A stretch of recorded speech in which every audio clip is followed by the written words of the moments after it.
What's up, Space Pirates? This is your captain, the Dread Pirate Dr. Disaster, and I have been talking about this for months now.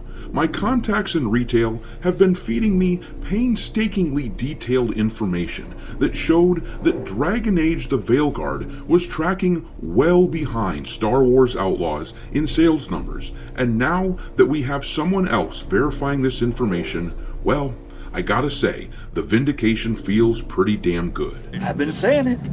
I've been saying it for 10 damn years. Ain't I been saying it, Miguel? Huh? I've been saying it. Because it looks like Endymion has heard from his sources that the game is selling far less than Star Wars Outlaws did. Not only that, but apparently he got some numbers from his sources suggesting that the amount of copies that have been sold are way less than the number that I and others have been estimating. You may remember the other day I estimated that the game had sold around 900,000 copies at the time, and that we could probably expect the mainstream media journalists to do a victory lap and claim Dragon Age was the most popular thing ever once the game crossed over 1 million copies.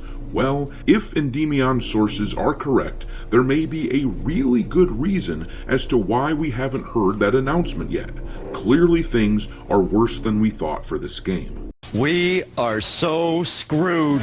And here's the thing, folks. I discussed the other day how it appears as though there are massive numbers of refunds taking place with this game, which correlates perfectly with the low retention rate that the game also appears to have. It seems as though players are not playing very long at all, which would make sense, because this absolute turd of a title never shuts up about pronoun stuff, and it looks boring and repetitive as hell. Bioware thought they could shove this crap into our face and that people would simply take it. They thought they could be as blatant as hell with their activistic shit in the game, but gamers are saying hell no, and I am very proud of that. Hey, I'll swallow your soul! I'll swallow your soul! I'll swallow your soul! Swallow this.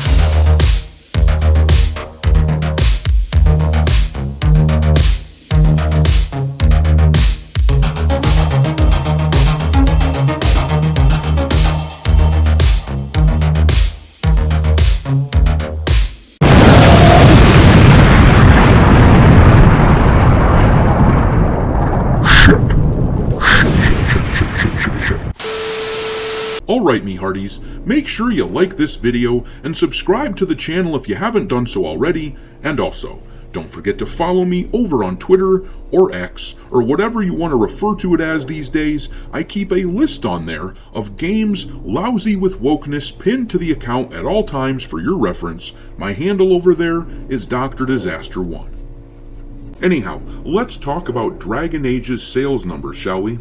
Like I said before, I have been pounding this drum for a while now. My sources in retail have been tracking their sales data and showing me that quite clearly Dragon Age was performing much worse than Star Wars Outlaws, the same Star Wars Outlaws that was so badly received that Ubisoft stock prices fell off a cliff when their launch weekend numbers came out.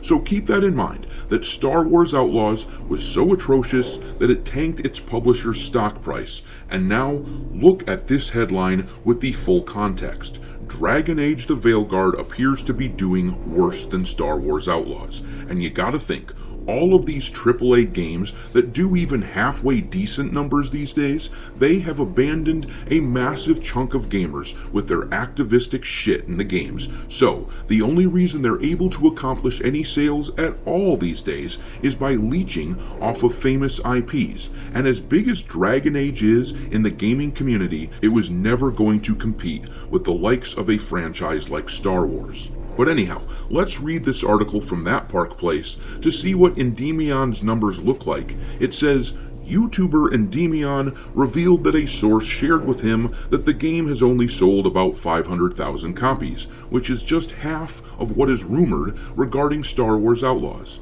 He said, "This is from my same source that I shared previous Dragon Age pre-order numbers with, which was in my video a few days back. Apparently, according to them, pre-orders for Veilguard were even less than initially thought. I told you in the last video they were roughly 115,000 total pre-orders across all platforms. That's digital and physical, by the way. And new info that my source has now told me that the numbers actually may have been too high. The number that they are hearing from people at EA now is that it was actually between 70 to 75,000 pre-orders in total before release, which is, yeah, not good at all. In total, what I'm told is that Veilguard may have sold overall so far anyway in the 500,000 range, which may sound good to some, but this is completely abysmal for a game of this level," he added. And yep, that's what I've been saying. Sure, this game flirted with 100,000 concurrent players on Steam on its launch weekend, but that is peanuts compared to what it should be doing. This game cost a shitload to make, and it is based on a famous and popular IP. They needed to see at least double that number to have any shot at success, but what's crazy to me is how low Endymion's numbers are. Some of the analysts that I've been hearing were estimating that Steam alone had 500,000 copies sold, but those numbers are likely not taking into account refunds, which is what he talks about next. Let's read some more. Not only did he share that the game's sales were only around 500,000, but he also revealed that players are refunding the game in droves. Endymion stated, "As I was told by my same source, Bioware's higher-ups believed the game would skyrocket past 100,000 concurrent players on Steam during launch. It didn't, of course. It only hit 89,000 and has dropped since. Apparently, in terms of the EA subscription service, where you pay a monthly fee to play their catalog of games, which Veilguard is a part of, this offer only ended up pulling in around 20,000 players on Origin, as I'm told, which is hardly anything for a game that, again, needs far more than this to succeed. I'm also told, in terms of refunds, that currently the game had at least 30,000 refunds in the past few days, which is not good for your game that has barely sold 500,000 copies to be hemorrhaging players like this," he relayed. And then he shared, "So generally speaking, Veilguard is not a commercial success. It needed to sell around the 4 to 5 million mark to make a profit at least, and well, it's not doing that."